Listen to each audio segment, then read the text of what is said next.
আফগানিস্তানের উড়ন্ত সূচনায় টাইগার শিবিরে চিন্তার ভাঁজ। এশিয়া কাপের গ্রুপ পর্বে বাংলাদেশের বড় হুমকি আফগানরাই। এদিকে প্রিয় তারকা লিওনেল মেসির দেখা পাচ্ছেন সাকিব আল হাসান। সব খবর এক করে জানাবো আজকের খেলার বেলায়। সঙ্গে আছি শামীম খান। মেসির প্রতি অনুরাগের কথা সাকিব নানা সময়ে বলেছেন বহুবার। অবশেষে স্বপ্নের তারকার নাগাল পাচ্ছেন সাবেক বিশ্বসেরা অলরাউন্ডার। কদিন পরই একই মঞ্চ রাঙাবেন দুই প্রান্তের দুই বিশ্বসেরা। কবে, কোথায়, কিভাবে মেলবন্ধনটা হতে যাচ্ছে সেটি জানবো রাফিউল ইসলাম রাতুলের রিপোর্টে। ফুটবল ও ক্রিকেট এক হচ্ছে দুই বিশ্বসেরার মেলবন্ধনে। বাংলাদেশের টাইগার অলরাউন্ডার সাকিবের সঙ্গে একই মঞ্চে দেখা যাবে সর্বকালের সেরা ফুটবলার লিওনেল মেসিকে। সাকিবকে একবার জিজ্ঞাসা করা হয়েছিল, তুমি চাঁদে যাওয়ার সুযোগ পেলে সঙ্গে কাকে নিয়ে যাবে? উত্তরে সাকিব বলেছিলেন লিওনেল মেসি। সাকিব যে মেসি ভক্ত তা হয়তো সবারই জানা, কিন্তু এই দুই কিংবদন্তিকে একই মঞ্চে দেখার কথা ভেবেছেন কখনো?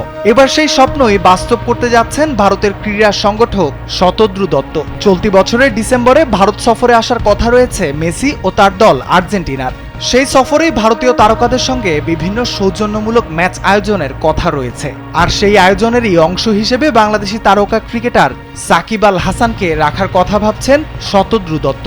তিনি বলেন, মেসিকে ভারতে নিয়ে আসবো আগামী 13, 14 ও 15 ডিসেম্বর। আমি জানি সাকিব মেসির অনেক বড় ভক্ত। আমরা চেষ্টা করছি সাকিবকে নিয়ে আসার।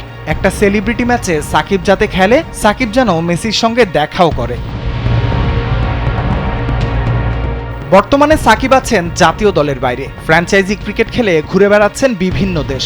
অবসর সময়ে নিজের পছন্দের ফুটবল তারকাকে দেখার সুযোগ হাতছাড়া কি করবেন সাকিব? তা হয়তো না। সুতরাং দেখা যাক দুই ভুবনের দুই তারকাকে একই মঞ্চে দেখা যায় কিনা।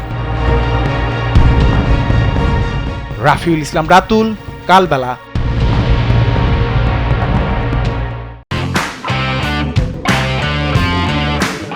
16 সেপ্টেম্বর এশিয়া কাপের মঞ্চে টাইগারদের প্রতিপক্ষ আফগানিস্তান। তার আগে প্রথম ম্যাচে হংকংকে উড়িয়ে আসরে শুভ সূচনা করেছে আফগানিস্তান।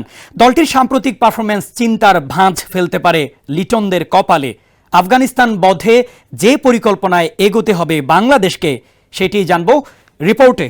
এশিয়া কাপের প্রথম ম্যাচে হংকংয়ের সাথে আফগানিস্তানের বড় জয় শুধু তাদের আত্মবিশ্বাসী বাড়ায়নি, বাংলাদেশকে এক প্রকার সতর্ক বার্তাও দিয়ে রাখল।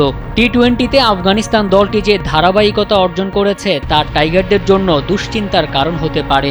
প্রথম ম্যাচে আফগানিস্তানের ব্যাটিং বোলিং নৈপুণ্য ভাবাতে পারে বাংলাদেশ টিম ম্যানেজমেন্টকে। তাই আফগানদের সাথে ম্যাচটিতে বেশ সতর্কই থাকতে হবে লিটন বাহিনীকে।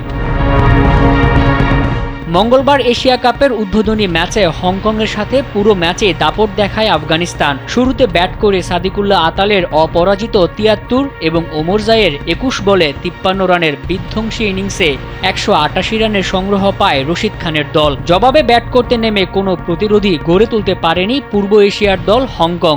আফগানদের নিয়ন্ত্রিত বোলিংয়ে ২০ ওভারে ৯ উইকেট হারিয়ে মাত্র ৯৪ রান করে হংকং। আর এতে ৯৪ রানের বড় জয় পায় আফগানিস্তান।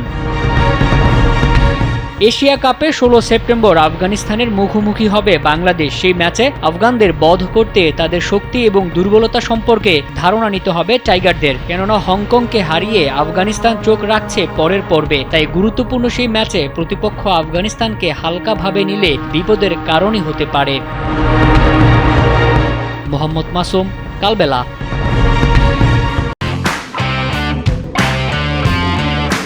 মাঠ ছেড়ে বার্সেলোনার মসনদে বসার চিন্তায় লিওনেল মেসি।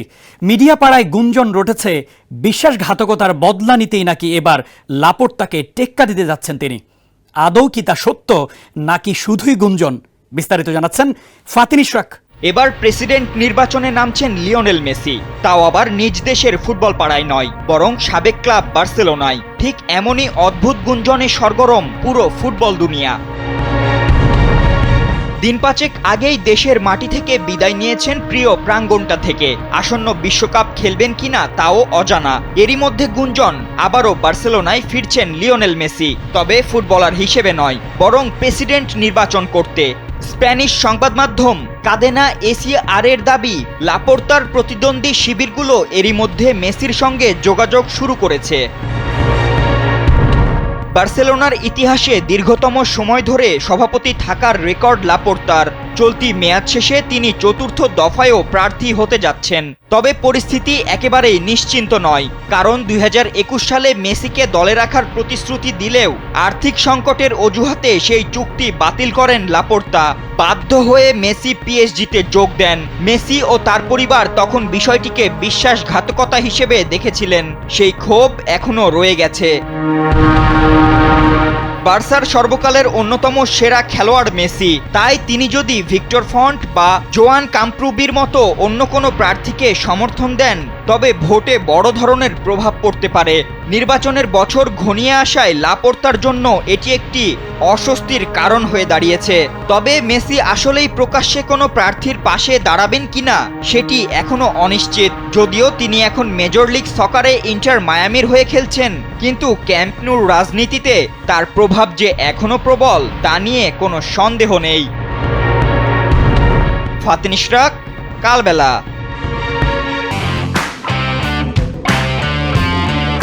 এই ছিল আজকের খেলার বেলায়। এতক্ষণ সঙ্গে থাকার জন্য ধন্যবাদ।